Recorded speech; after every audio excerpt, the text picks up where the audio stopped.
this your phone, Pinder? No. Is this somebody's phone? Ah. Hey, Sandra. I know. Thank you everyone for coming. It's nice, again, it's the third time this week we've had people using this room, so it's an exciting week for me. It's always nice when people are willing to come and learn and share. Reminds me of I don't know if anybody's ever heard of the author Dorothy Parker. She had a really cool quote 100 years ago. So the only cure for, the cure for boredom is curiosity, but there's no cure for curiosity. So it's nice of you to come in. So thank you for coming. I want to thank Pinder for giving some of his time. Before I get him up here, I wanted to share a couple of stories about my career, about why this subject is important to me and how it affected me both negatively and positively. So I'm going to take you back to 2011. I had a listing. You can even look it up. It was on Folkway Drive in Pheasant Run. This is 2011. It was the parents of a past client of mine. It was a nice 3-level side split attached home. I went in there. I wasn't even competing against anybody. I did a CMA. They were going to list with me, and my CMA showed that the property was worth about $540. And I told them we could list it at $550, and they said $650. And you know what I said? Sure, we could try it, and then we can talk about it later. And I did not have a difficult discussion. I knew they were wrong, but I knew they were in a bad place financially too. So we listed it at $650 in the spring. I had it listed for 120 days. I brought in a photographer. I brought in somebody to do floor plans. They didn't like the photos, so I had to pay for a second set of photos. And when we were $110,000 overpriced, we had it listed for 4 months. It did not sell. I open housed it every weekend, and the listing expired. And they said, no problem, it's probably the market. Let's take it easy for the summer. We'll list it again in the fall. And in the fall, they did relist, but not with me. And they relisted with a guy that listed it for $539 and sold it for $525. So I was out my time, my money, my resources. And it was my fault. It was completely my fault. Somebody else was more persuasive than me, and they were willing to have that challenging conversation. Fast forward a year, I get another referral from another client. This one's on Limestone Road in Campbellville, and they already bought a house for $1.2 million, not through me, and they were trying to sell their property privately for $2.7 million. I thought I hit the big leagues, and this CMA was the biggest CMA I've ever done. I wrote a book. I knew everything about it, and these types of properties were taking over a year to sell. So they wanted 2.7, they already bought for 1.2, they desperately needed this money, and my CMA came in at 1.5.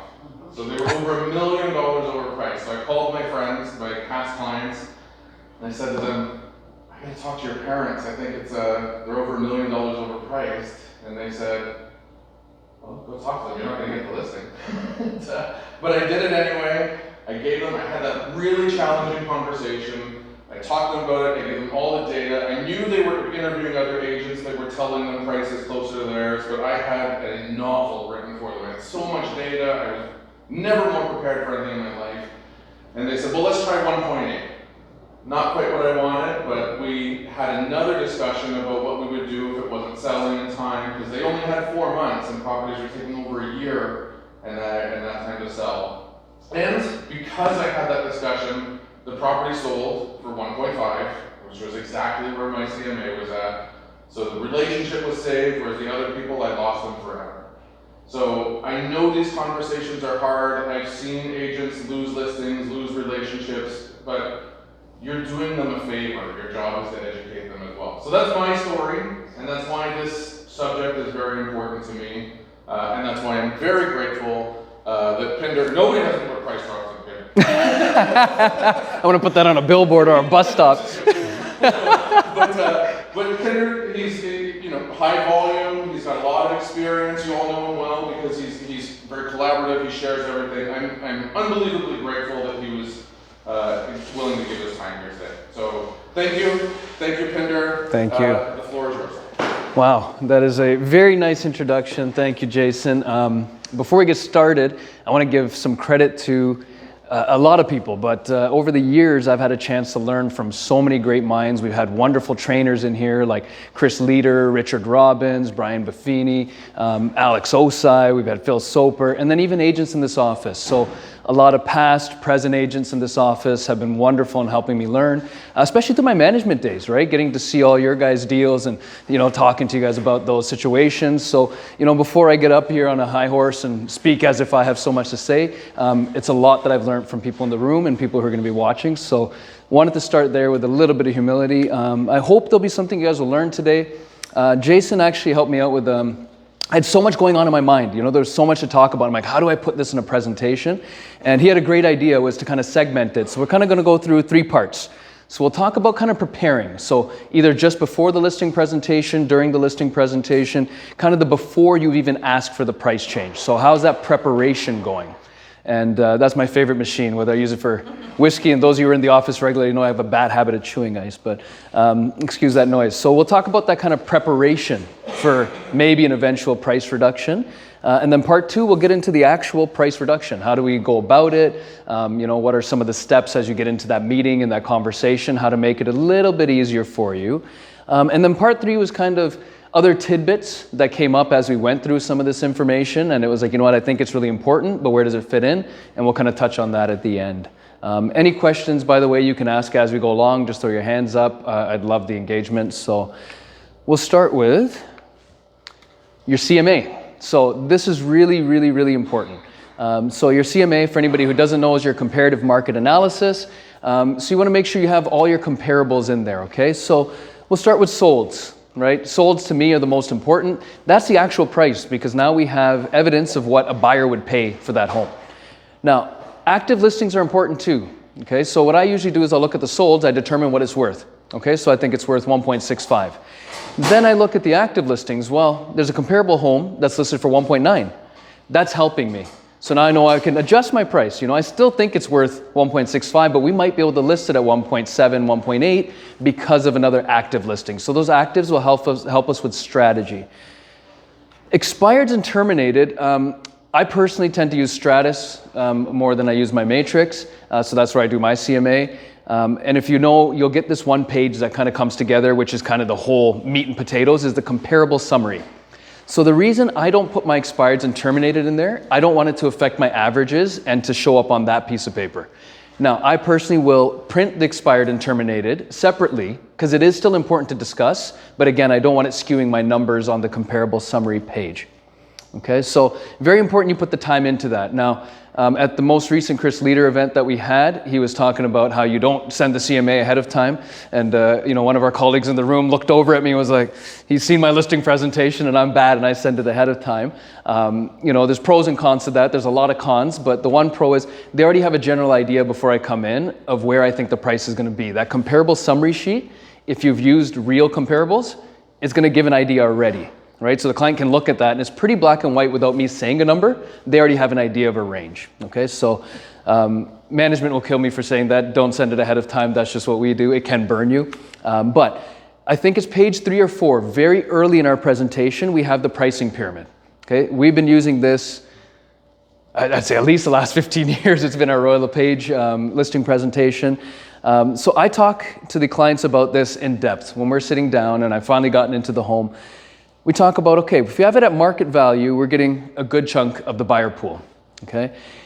I personally don't like this whole underpricing and bidding war that we've gone through the last, 2.5 years. So I'm very vocal about that, by the way. Very transparent with the clients. I tell them exactly what I think and feel. Some may like it, some may not. But I tell them, I don't really like this strategy. Now, depending on the time, like we were in the pandemic, we were kind of almost forced to do it, because if you didn't do it, you were kind of doing a disservice to your client. So I have that discussion with them. And it might be an area. So for example, I don't know if you're in the beaches. I don't think there's ever been a house sold in the beaches without holding offers, right? So it may be geographical or the type of home or maybe a time frame that you make that decision. Otherwise, I don't like it. What I share with clients on that part is, look, we look like heroes, the realtor. Sold over asking, 100,000 over, great. Who talks about the negative? What if it doesn't sell? And the clients look at me like, what? I'm like, what if we get 3 offers and they're all garbage? That's the con of doing this. By the way, a point that I'm leading to, which we'll have later in the presentation, is I'm not dictating a price to the client. I'm not coming in and saying this is the number. I want to give them different options. Here's different strategies on how we can price. Here's a range. Here's the info. You make the decision. I am here to inform you. Okay, so you want to make sure you know all your research. So again, I talked about the pros and cons of listing low. Then we talk about the cons. There's no real pros of listing high. And I'm kind of more of a traditional pricer. If possible, I like to be, I should have brought a laser, just above the market value. You know, just leaving a little bit of room for negotiations. So the point is, I want to have a thorough conversation about strategy and pricing when we're sitting at the table. This has happened before we've even gotten into the CMA. Okay? Now this line here, this quote is actually from Chris Leader. Do I tell you what you want to hear, only to let you down later? And you know, I've made a note here, there are agents in our market who will do it. You know, we see it all the time, and they'll take overpriced listings. We won't get into it today, but I did add in the cheeky part, you know, even lower commissions. You know, so are we going to get desperate at the table and say, I'll take this listing because it's better than nothing? Is that really a good idea? And we're going to touch on that today. You know, I don't think it is a great idea. You know, we're going to see the pros and cons of getting into that situation. So I always like to be honest with the client. You know, it's a relationship. You know, if we look at our relationships, whether it's our spouse, our colleagues, our friends, our family, you have to have some fight sometimes, right? Sometimes you have to say something that you don't want to hear or don't want to tell somebody. You'll get over it. But if you keep that and you don't say anything and it festers and festers, you're going to ruin the relationship, right? So as Jason talked about those examples, if we don't have those conversations, you're going to be worse off. So let's feel a little bit of pain up front and let's tell the truth. This is a situation. Would you rather I lie to you? And no client's going to say yes, right? So you want to learn to say the tough stuff nicely. Something that I think is really important. It's not on me. I'm not the bad guy.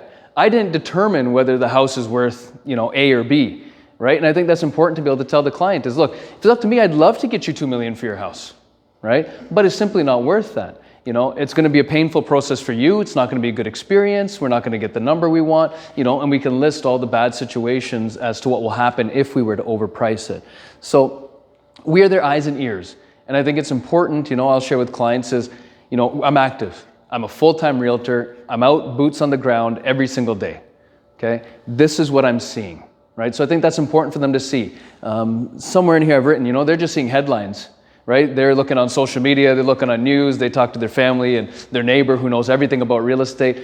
I'm the professional. So you want to politely remind them, we are the ones that are out there every day and we know what's going to happen, okay? So it is your job to demonstrate the correct price, preferably the first time. Although Jason was giving me the title of many, many price drops, you know, being a bit of a hypocrite with that line, I am okay with trying to get the client a little bit more. And we've had some successes where we've gotten more than we thought we could, more than what the CMA said. That's okay, but again, it's going to be preparing the client and their expectations. Okay, so we want to go through that. Your CMA, again, is very important and strong for that reason. Okay, and there are consequences if we don't do it right the first time. Okay, price positioning. So again, as I talked about the pyramid, we're going to give them options, right? Here's kind of a range where I think the house is going to sell for. We can list it at this price, which is kind of low. We can list it kind of just at market value or higher. And here's the highest I'd be willing to go, which I think is a bit of a stretch, but you know, Mr. and Mrs. Client, I'd be happy to try that. But there has to be a range. If they go over that high price, I have to make that decision. Do I really want to take this listing? Because I've already kind of fluffed that a little bit to get to that high point, right? So I don't know if I want to go much higher than that.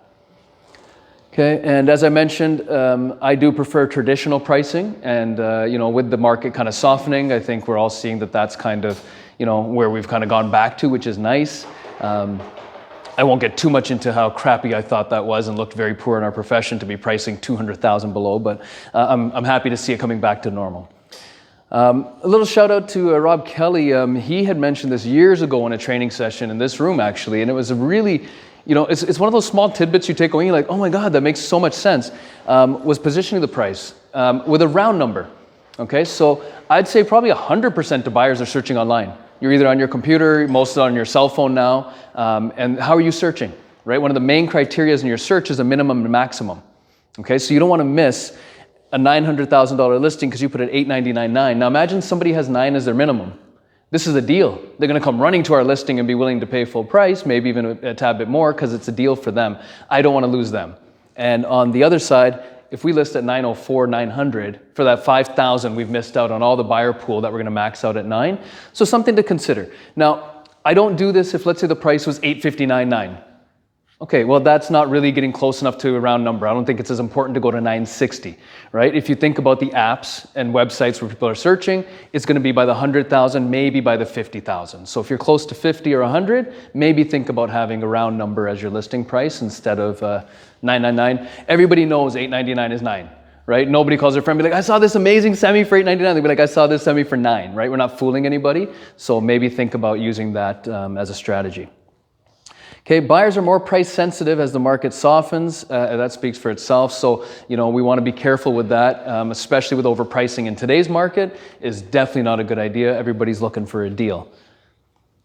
Okay, now this is something interesting that I like to do when I'm getting a difficult seller.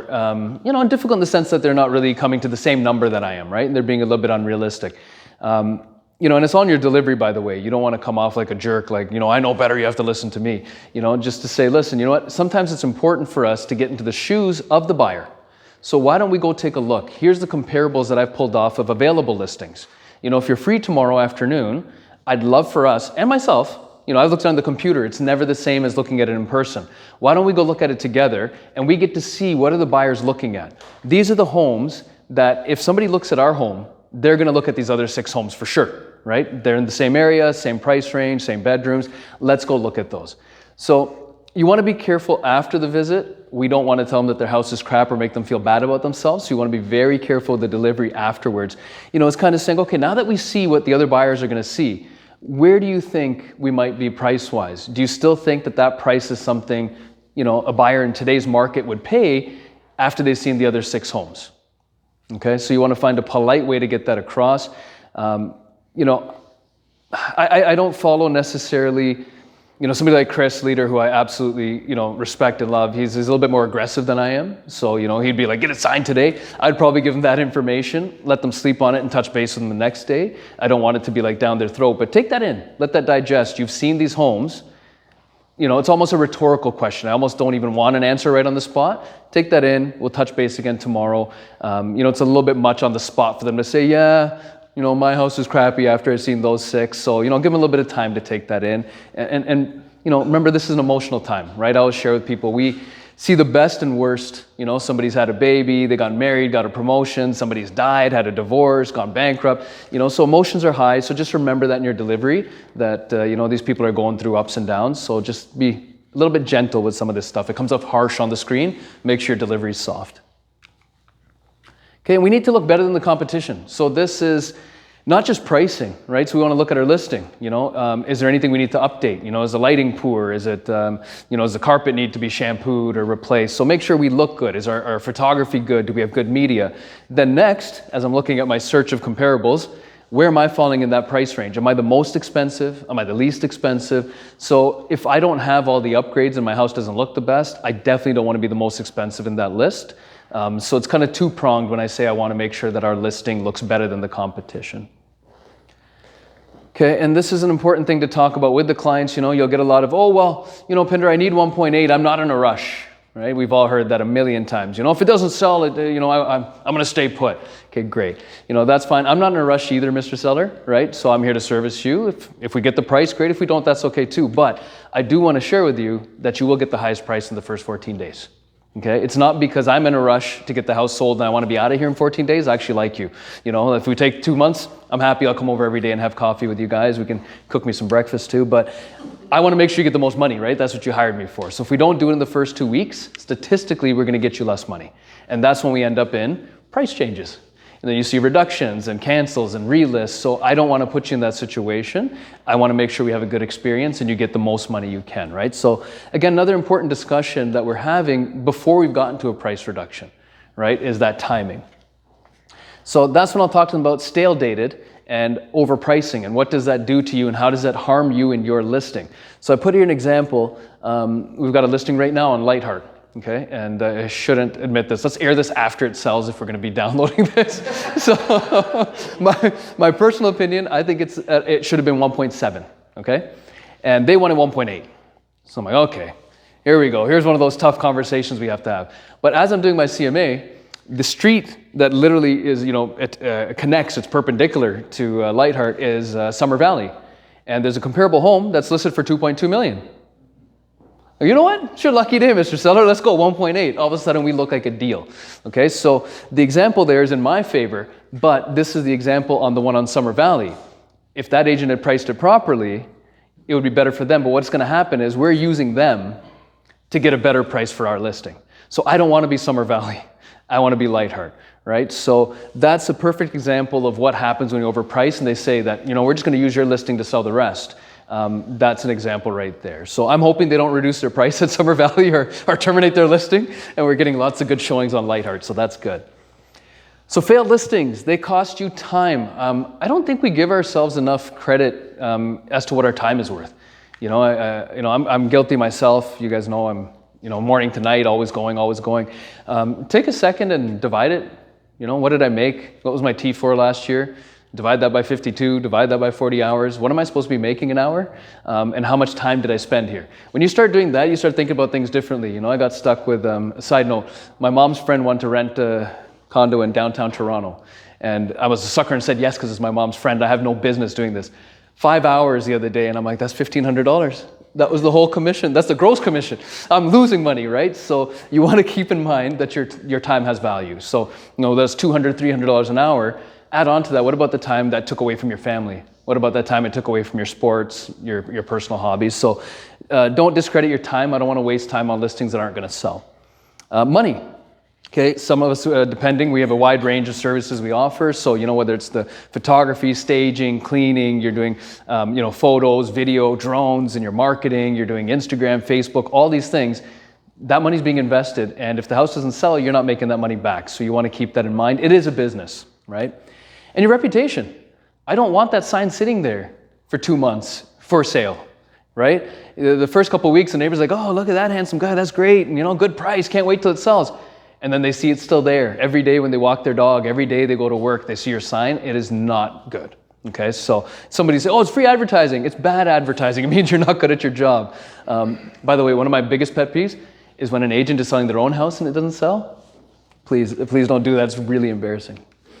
So that's leading up to it. Does anybody have any questions kind of coming into the situation of dropping the price? I gotta ask, have you ever actually said no? I'm not taking listings? Yeah, I have. It's a mixed emotion. It feels really empowering. You feel like your shoulders got twice as broad as you walk out the door. And then you get in the car and you're like, oh my God, what did I do? I just lost 25 grand, right?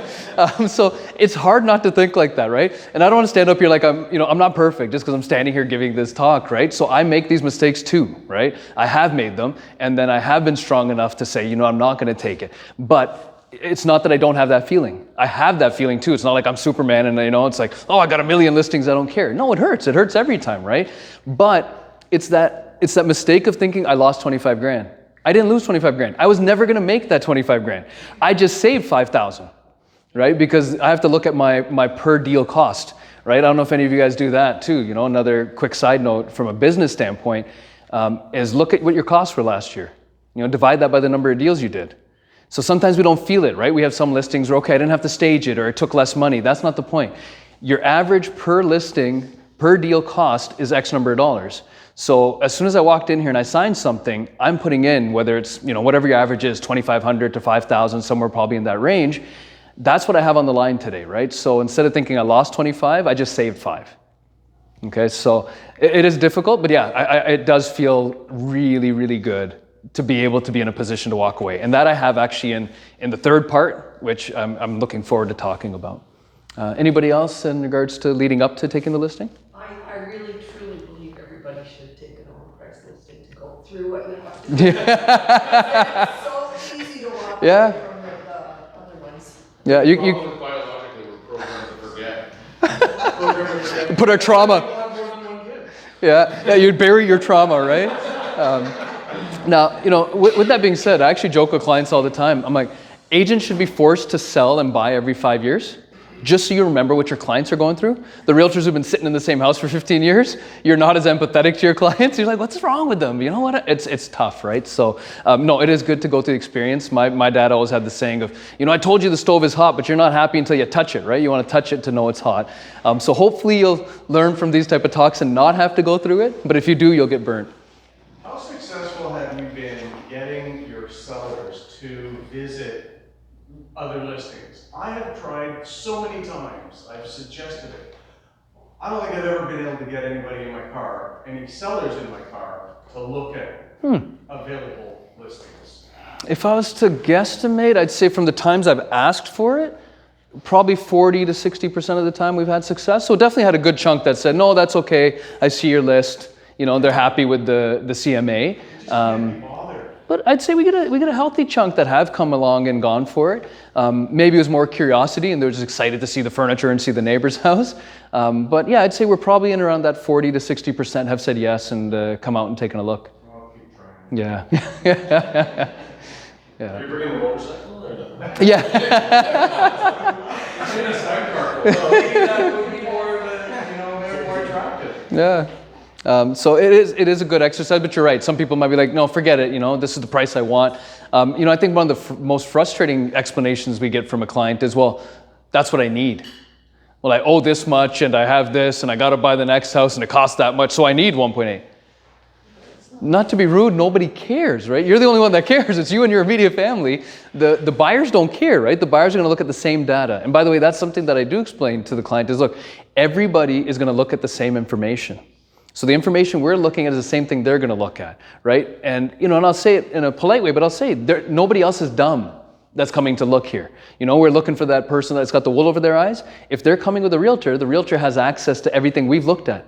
So they're not going to overpay, right? So this is the reality. And, again, sometimes you have to be a bit harsh about it, but try to deliver it softly. I'm kind of like really soft, hold their hand, pat their back, and then a little, give them a 1-2 reality, and then, soft again, right? So, but sometimes you have to tell them exactly how it is, right?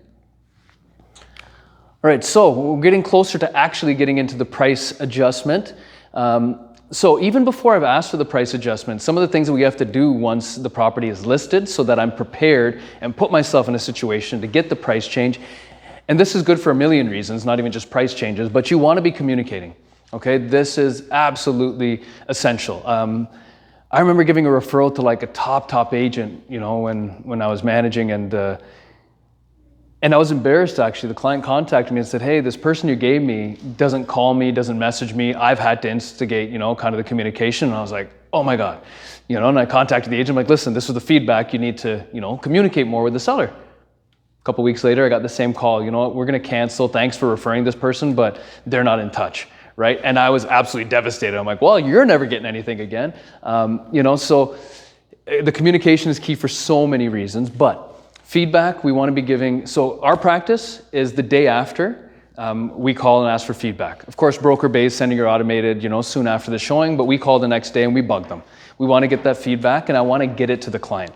Especially if it's overpriced and that's what the agent has told us, I want to make sure I get that across. Okay, so feedback is super, super important. And we've got our auto search for our sellers as well. I think we do it for our buyers, but we forget about the sellers, right? I think there's all that excitement and stress getting the listing. Once you have the listing, we kind of go on autopilot. We get busy with other things and hope it just sells. I should be checking every day as to whether there's new competition. Has something sold since then? That's going to affect things. What if the neighboring house just sold for $150,000 under asking? I now have to have a conversation with the seller, right? So I don't want to wait till the client gets to me. We have to be active. In our listing presentation, we talk about being proactive, and then it's super embarrassing if they're sitting on their app and they know more than I do before I do, right? So make sure you have an auto search set up for all your listings so you know what's happening in that area for that type of home. Again, if you got new competition that's got a higher price or lower price, so you know if you need to make an adjustment, and if something is sold for higher or lower, so you know where you are at. Market watch report, so that's an easy way to get data across to your clients. So we've got so many resources, the point, that get them the data and stats as things are changing. And then any applicable information. So if we know, Raymond Diaz is an amazing resource that we have in the office. So if he lets us know, hey, rumor is there's another increase coming in October and December, we should have that conversation with our clients, right? Here's the pros and cons. Yeah, you know, Mr. Seller, you're willing to wait 30, 60 days to sell your house, but just so you have it in the back of your mind, you may be looking at a different price come November, come January, and it may not be in your favor. Okay, so that's where this kind of information is really important. And don't be fooled, it's not like they don't know, right? The information is there, they're reading it too, right? So don't be scared to have those combos leading up to whether we may need to ask for a price change.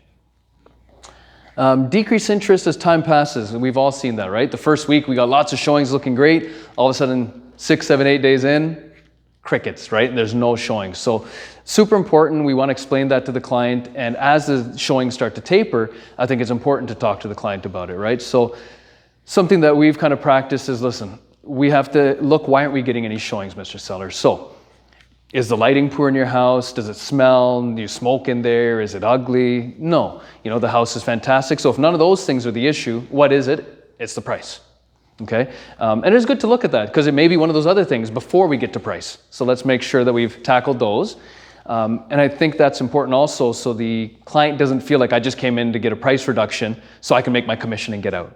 Right? I think that's probably the biggest thing I want to avoid when I'm choosing my words when I'm speaking to the client is I don't want it to come off like it's transactional, like I only care about the commission. This is not about getting it sold, it's about getting you the best results. So you want to make sure that's communicated, that it doesn't start to seem like, oh, well, Pinder's just getting impatient.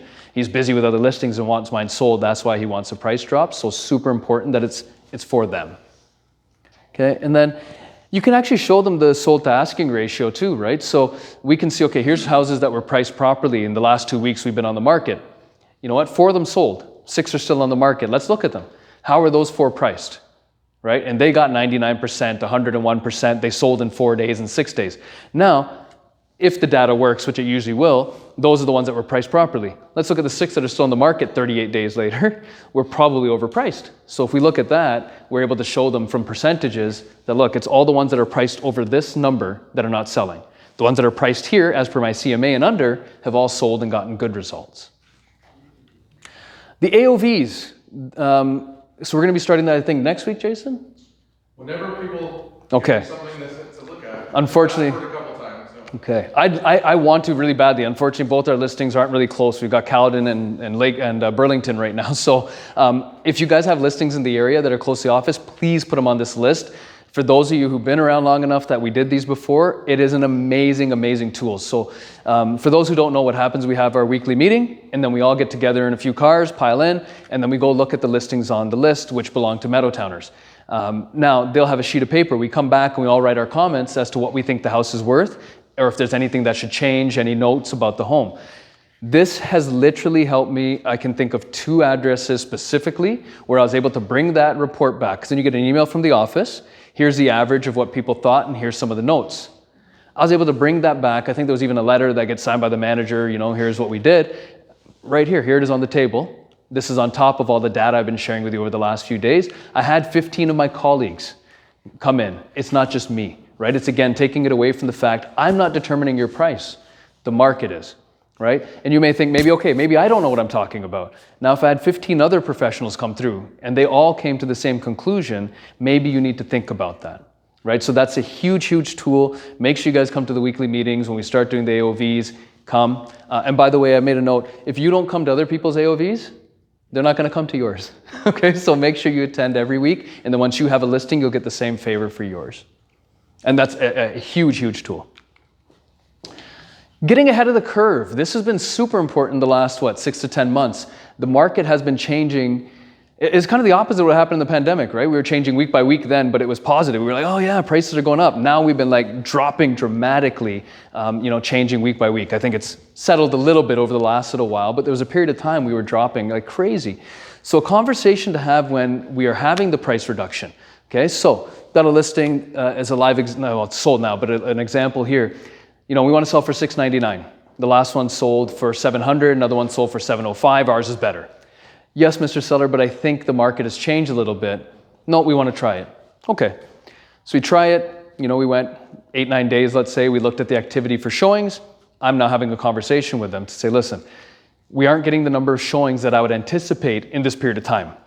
I think we need to change our price. And by the way, this is exactly when the market was first shifting. And we had just bought in multiples when it was hot the week before. And then the 7, 8, 9 days it took us to get our listing ready on the market was like, oh my God, what happened, right? So we tried the 699. When I sat with them to do the 680, I had actually pushed them to do 650. No, you know what, ours is nicer, we spent some money, we did the counters on your suggestion, now it's my suggestion, right? We did the pot lights, you know, we painted, we did all this, our house is better than that one. We don't want to come lower than 680. So coming back to, I'm not perfect either, I failed and I should have been stronger in that meeting and said, no, I think we need to go to the 650. Because the shift hadn't really happened as dramatically as it did in the following weeks, I was like, you know what, they're not wrong, we should be able to get 680. Long story short, you'll see the sold price there. We went from 699 and sold for 542. Okay, in between, I think we had like 6 or 7 price changes. Okay, we went from 699 to 680 to 670, 650, 630, 600, 550. Terrible situation, and these guys have bought firms, so we're in a horrible situation. I think that's the example that Jason is remembering, making me the leader of price changes, right? So this was a very painful race to the bottom. Had we had that conversation and changed to 650 the day that we changed to 680, we would have sold the property. They would have made an extra $100,000. Okay, so that is the power of having this conversation ahead of time. And you can use this example. Look, we've had examples in our office where this has happened.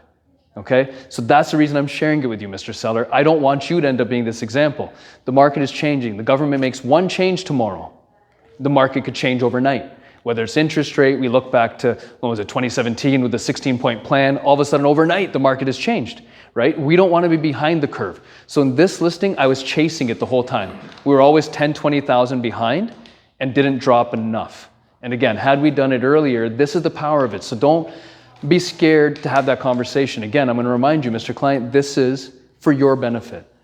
I'm on your side. I don't want to give your house away. I want to make sure you have a good experience. You're going to tell all your friends and family that Pinder was honest. He got the job done. I don't want the neighbors to hate me, right? So remind them, I'm skipping ahead to another point, but that I'm on their side, right? But for your best interest, I strongly suggest that we make a bit of a more aggressive change today instead of waiting. Because if we wait 2 weeks, we might be in a different situation and this price change might not be enough. So we don't want to take that gamble. Okay, so we always want to show them. I'm always showing them information, right? Lots and lots of information. Here's the listings. Here's some stats. I got links to as much as I can to prove our point. Again, that it's not me. Here's the reality. Okay, and yeah, so this point, whether this is right or wrong, the way that I tend to go about it is I'll gather all that data, okay, and I put together a long email, okay, and I've got all the listings, I got the links, all the data that I can put together, and I'll send it to them. I tried to tell Jason, I was telling him this, and I said, I try not to be sneaky. He's like, you are being sneaky. I said, I don't send it in the morning, okay? I will send it later in the day. I want this to be something that they can digest and have a conversation. And that's kind of how I end the email too, is take a look at the information. I won't tell them a price, but I'll say, I think we need to talk about our pricing strategy, and we may need to make an adjustment. Here's some of the information for homes in the neighborhood. Here's the data. Here's the market research. Here's the AOVs. Here's showing numbers from our weekly meeting that have gone down every week. Give them all that information, and then it's, look, why don't you, Mr. and Mrs. Seller, have a conversation tonight? Give me a call in the morning. Let me know when you're available so that we can discuss it. The reason I do that, I don't want to do the, hey, when are you available? I want to come in person, make sure all signing parties are available. And then I show up and be like, all right, listen, we're going to do a price change. It's confrontational. This is an attack. Now this is transactional, right? There's no care to it. So I'm a little bit softer about it. Take it in. This is not going to be a fun conversation. Here's the data.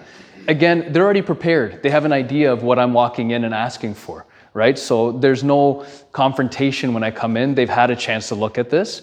And again, the information is going to make it pretty clear. Here's where we're at. When we look at that data, it's going to point to a number, right? So when I show up and I say that number, it's not going to be a different language. And you're like, yeah, we don't like it, but we looked at what you said. Okay, we're willing to do it. Or you know what? We agree with you, but we want to try, maybe 10,000 more, or, not as bad as what you said. Okay, at least we're making some, headway there, and we're going to meet at a compromise at least, right? So I like them to have that time to digest that information, and then I'm also feeling a little more confident when I walk in. I can't imagine how stressful it'd be if I didn't send that email, and I'm walking into that house. I'd probably be puking outside in my car before I walked in, right? So I find it makes it easier for me as well as the client. We're all on the same page when we walk in. So that's probably one of the biggest takeaways of the actual getting the price change. That's kind of, worked very well for us, is doing it this way. So there's no surprises and no fights. If you can, have the conversation in person. So I just want to warn that, although I said I send an email ahead of time, I'm not just doing email and text after that. That was to get it started. The next conversation should be in person. If you can't do it in person, at least over the telephone. Please don't get stuck. I know we all see it nowadays, especially with the newer agents. They want to do everything over text and there's no phone call, no conversations. Do not fall into that trap. Do not get scared of the conversation in person. Again, especially if you've prepared them, it won't be that bad. So get in there and do it in person. All right, so this we did kind of talk about earlier, is that it's a relationship. I think that's really important. That's been a huge, I guess you can say success for us in our business, is that everything I do, I try to remember, I like this person. I want to stay friends with this person. I think of all my clients as somebody who's part of our circle. It's not a transaction, and I want to get that across when I'm dealing with them. And that point there, as earlier we said, there's going to be bumps. Any relationship we have, you're going to have fights, you're going to have disagreements. Get it out of the way and keep the relationship positive, okay? So don't be afraid to have them upset at you. Chances are they'll wake up the next day and be fine, right? It's in the heat of the moment. I told them something they don't like. They're going to be mad. They might tell me to get out of their house. You know what? They'll probably call tomorrow and be like, look, sorry about yesterday. Got a little bit pissed. This is my situation.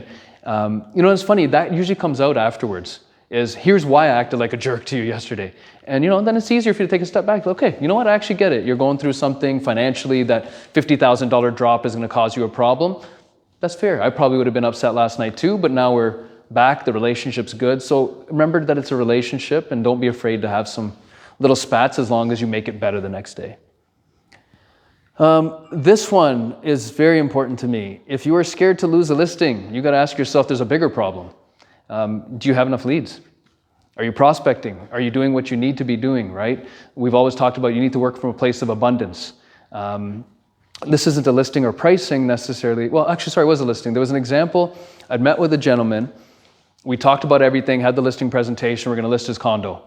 I was back in the bullpen here, and this was pre-COVID, and I was doing up the paperwork, sent it to him, and he calls me, and he's all upset. This isn't what you said. You said it was going to be a different commission, this and that, and he got really angry and nasty with me. End of the conversation, he called me again. He called me like 3-4 times, and it was all very confrontational, calling me a liar and just being really nasty. The next time I picked up the phone, I actually told him, I said, listen, we'll call him Joe. Joe, I got to tell you something. I'm not happy when I see your name on my phone. And I paused, and I could just see, the steam and confusion through the phone. And I paused, and I'm like, you're stressing me out. You've been very rude and confrontational. I don't like the way the relationship's starting. I think it might be better that you work with someone else. Okay, so that kind of touches on the example of Tobin saying, if you ever walked away from it.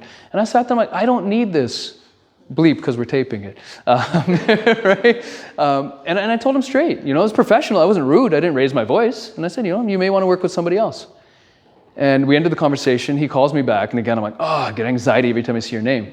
You shouldn't deal with that. You shouldn't have to deal with that, right? And I was able to do that because we had other business. If I didn't have any other leads or any other listing presentations lined up, I'd be like, sure, abuse me. I need it, right? I can't pay my bills. He called back and he's like, you know what? I'm really sorry. I was like, what? He's like, I'm sorry. I thought about it. I'm going through this, and this. I took it out on you. And, I want to use you. And sold his condo. And actually for a ridiculous price. There was no business anybody paying that price for his condo. And it was a good result, right? We were able to manage that relationship. And although I had that difficult talk and said, I'm willing to end this, right? So there's power in that, right? Is that, we don't have to be desperate. So again, if you're not able to have that conversation, it might be because you don't have enough business. So get in, talk to Jason, take a course, do something to help you get prospecting and get more leads in your funnel. You'll be able to have these conversations much, much easier. Okay, we talked about this briefly earlier. Remind them that we are on the same side. I have this conversation regularly, and I'll joke with them. Hey, the more money you get for your house, the more money I make. And that's usually, followed by some giggles, right? It's a common conversation I have with people. And you know what? Your neighbors are never going to call me. It's not going to look good to me, good to the public when they see my name on your lawn and it's sold for $100,000 less than what the neighborhood wants. None of these people are ever going to call me. Joe, I don't want you to get less money. I want to make more and I want to get leads out of it. And if I keep you happy, you're going to send me your family and friends. Like, I literally say that to them. By the way, that's also, I'm, kind of planting in there, I want your referrals, right? So don't be afraid. I ask very, very bluntly up front, this is what I expect, this is what I want, and I don't want to put you in a bad situation and ruin our relationship. So I think it's really good to just bring it back and remind them, you picked me because I care, right? If you think about it, why do people deal with us? They like you and trust you. Those are the two things. So don't forget that. Keep that intact, okay? And you can never underprice a listing. Okay, so that's another conversation I have with clients. Well, I think that's too low.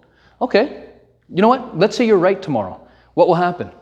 We'll probably get multiple offers, right? If it's that good of a deal, we're going to have people flooding in and we'll get a second and third offer. Guess what? It's going to sell for market value. That's why we call it market value. You can price it at 10 million, you can price it at $1. It will sell for what it's worth. Again, the buyers and agents have all the same data that we do. Why are any of them going to pay more? Somebody might try to get a deal, but if it's that good of a deal, we'll get more offers and it will sell at the price you're supposed to get. So I'm not scared of underpricing, I'm scared of overpricing. And it's again a good time to remind them, here's what happens if we overprice, but there's not many cons of underpricing other than, shout out Kirk over here, is for the agent. So Kirk had one of these listings where it was a very aggressive price and his phone was off the hook. I almost had a mental breakdown sitting next to him. I was like, turn that off. So you can underprice. So somebody might argue, hey, Kirk, you know what, that listing is way too underpriced. Guess what? They got a great number for the listing. It sold at the price that it should have sold where Kirk had actually positioned it. So I'm not going to lose if I underprice it. I had to call you out. And also, there is also another risk for the client. That was the risk for the agent, right? It's going to ruin your life for the next 5 days.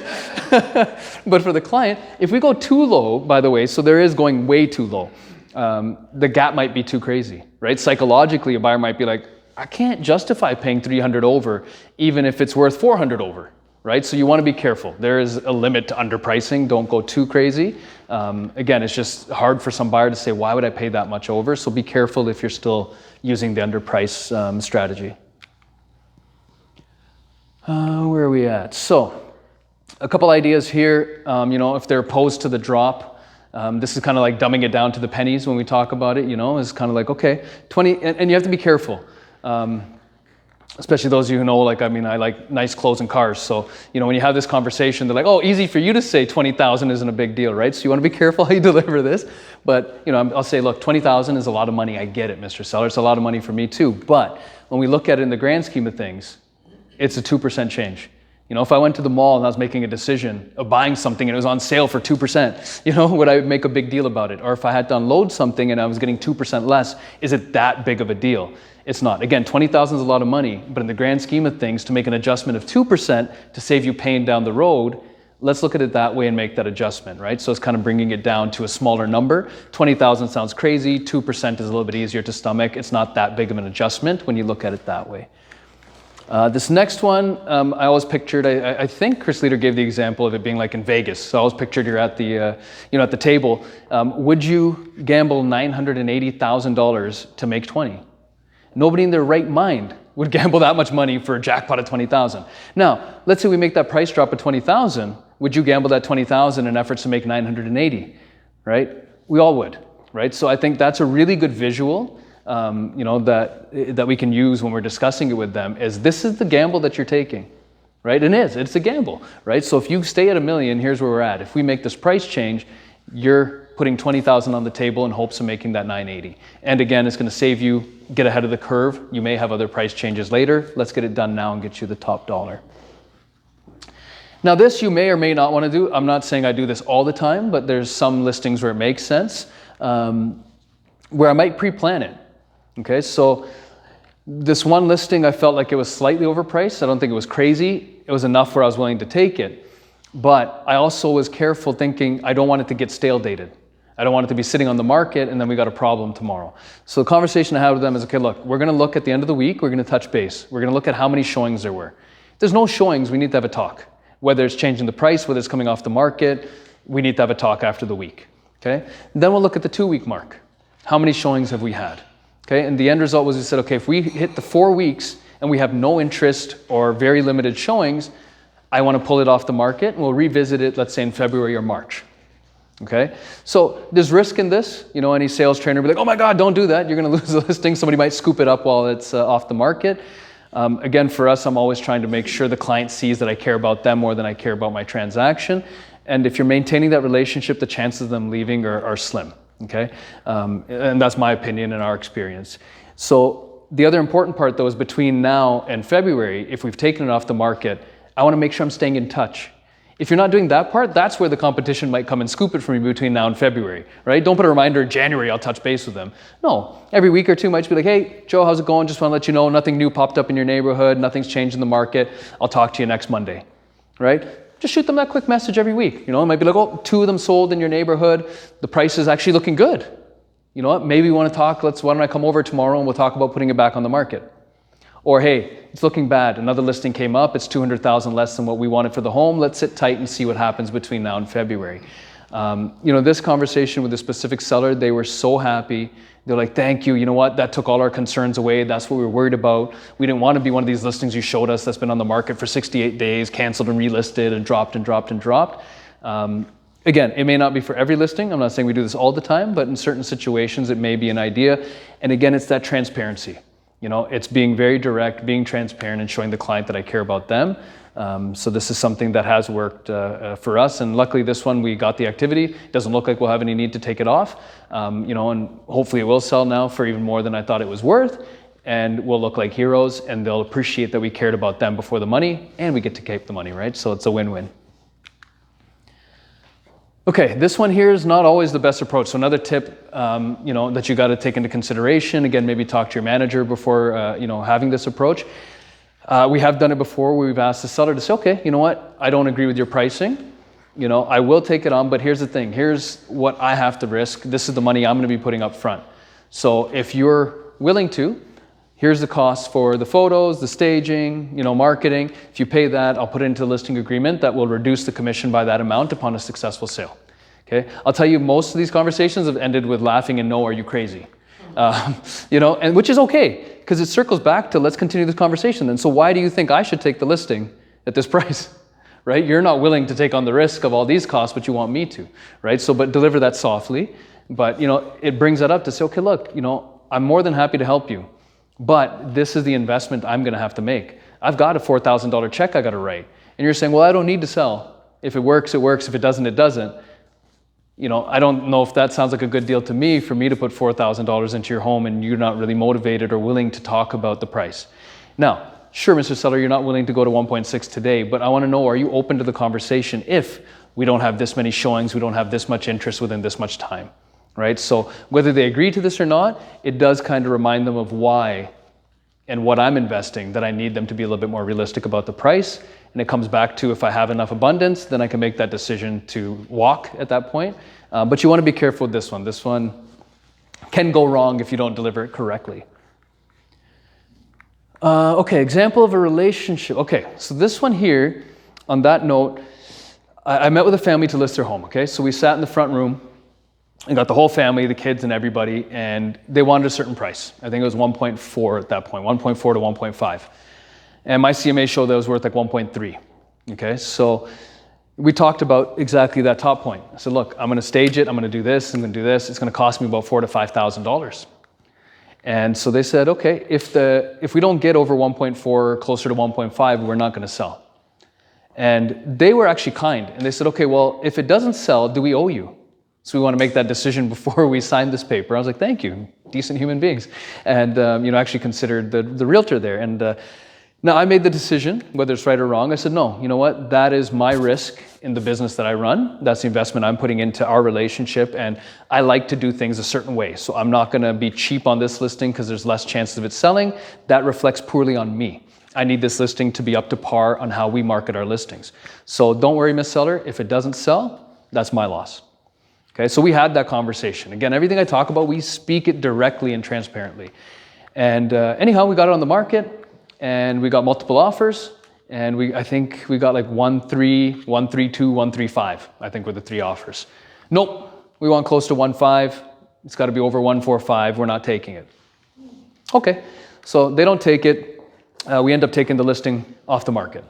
Okay, now this part is partially my fault. I think I was kind of, I was kind of rubbed the wrong way. I felt like we brought something really good and they didn't take it. A few weeks later, she was calling me.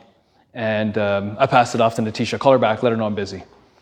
And I think a part of it too, when I look back on it, was not that I was mad at them.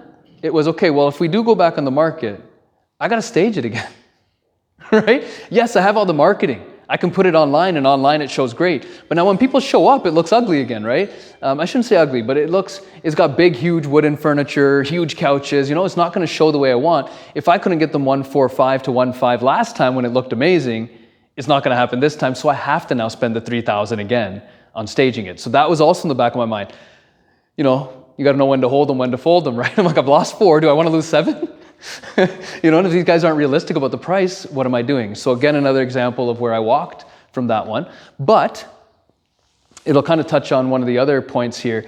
It didn't feel good when I saw it relisted with somebody else, although it was my fault. I never called her back. How could I get the listing the second time? But I saw, okay, let's list it with somebody else. That's fine. And but they listed it lower. And guess what? They sold it around that 135.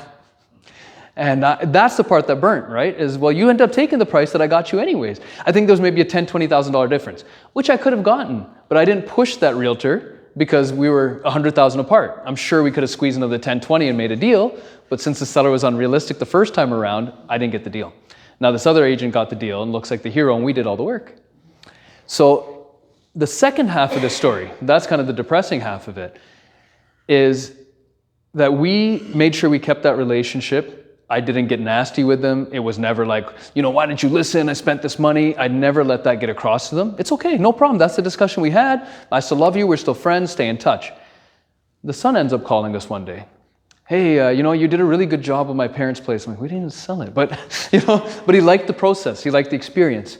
He's like, so listen, I got a house to sell and we want to buy. So we end up selling his semi, bought him a beautiful detached in Burlington. Am I really worried about that $4,000 anymore? No. Guess what? Since then, the mother's called. I'm like, nice to hear from you. How's it going? She's like, thank you. You did a great job, my son. They're really, really happy. And I let her go on, and I was waiting for it, and she wasn't bringing it out. I'm like, by the way, there's no hard feelings, right? You know that. And she's like, well, I don't know. It's been weird. I didn't know how you felt. And we sold the house to someone else. And frankly, you were better. And it's just a situation. We got stressed. And my husband actually ended up in the hospital with blood pressure. The selling process was so crazy for us. And I think a part of it was she didn't know how to admit that our price was right. But we fixed it right there in that conversation. I said, listen, there's no hard feelings. I'll come visit you. I'll come over for tea. We're still good. Since then, she's given us 2 referrals. Okay, so although I didn't sell our house, we lost the 4th. I just got goosebumps. That's, I really believe in everything that I'm saying here. These are real examples. So yeah, I lost that 4,000, didn't get her listing. Our relationship is still good. We got 2 deals from the son. We got 2 referrals from her. I'm sure that she's going to continue to be a long-lasting member of our database. And we got over that bump. So we had that little fight in our relationship. We got over it. I stuck to it. I made sure she knew I cared about her more than the money. We're going to keep making money from that family. So you have to have those conversations sometimes, and there may be some bumps. And that kind of next point, investment or cost of doing business. So you have to make that decision. Do I feel like in that conversation, I want to say, don't worry, you don't owe me anything if this listing doesn't sell? Or do you want to walk away from it because the cost is too high? Okay? And if you lose the listing, how many times do we see this? The next agent almost always gets it at a lower price. Right? I've been telling you to go at this price. No way, no way. Okay, fine. It's canceled. You go with somebody else. They did that price or even lower, like Jason's example. They took $525. We're not going less than $650, right? So you want to make sure the environment is safe when having these conversations. A lot of the time it can be pride, right? You don't want the seller to feel that they can't come to you and say, I was wrong, or they feel like they lost, right? So that's very important on how I'm delivering things, because what happens a lot of the time is now they're embarrassed. They can't come back to us and say, you know what, you were right, let's list it at the price that you said. It's easier for them to have a conversation with a stranger and lose the money than it is to come back to us. So we want to make sure that it's safe for them. Have those soft conversations. By the way, when you see this is coming, by the way, there's nothing wrong with making that adjustment today. And I'll even joke with them. I won't do the I told you so dance. What do you mean? I'm like, there's actually a dance. So it was from Will and Grace. There's a I told you so dance. But anyways, and and it turned into a joke. Let's make it soft, right? And they'll laugh. I'm like, what do you mean? I'm like, there's a dance, and I won't do that to you. It won't be an I told you so. Don't worry about it. I don't know everything either. Things can change. I don't know what a buyer's going to pay. I'm basing it on data. So Miss Client, you don't have to feel that way. If you end up deciding to go back at the price that we said, that's okay, right? So you want to make sure that it's safe for them, that they don't feel that their pride has been hurt to have to come back to you, because then the next agent's going to benefit from all your work. Okay, and this is really important. By the way, people can see everything. So this has kind of changed my mind recently on whether I do price changes or cancel and relists. So before House Sigma, I would have always done a cancel and relist. I'm like, why the hell would you ever do a price change, right? I don't use the word trick, but I want to make it seem to the public that this is a fresh listing. I don't want them to see that we've come down 20,000 6 times, right? Now, I don't know if anybody in this room has not downloaded House Sigma yet. If you have not, you need to download it. The main reason is you should see what your buyers are seeing. Okay, even your sellers, this is what your clients are looking at. So if you don't know what they're seeing, you're going to be surprised when you have certain conversations and they know just as much as we do. They can see the price changes. They can see the cancel and relist. We're not tricking them with that anymore. So keep that in mind when you make your decisions on how you're going to go about the adjustment. Are we doing a cancel and relist, or are we just going to do a price change? We're not fooling anybody anymore. The whole data and the history of sales is in that app. So again, you should know what your clients are looking at and be up to date with what they have in their hands. And that is it for now. Does anybody have any questions, comments, stories they want to share? That was great, Pinder. Oh, thank you. Thank you. Thank you. Thank you.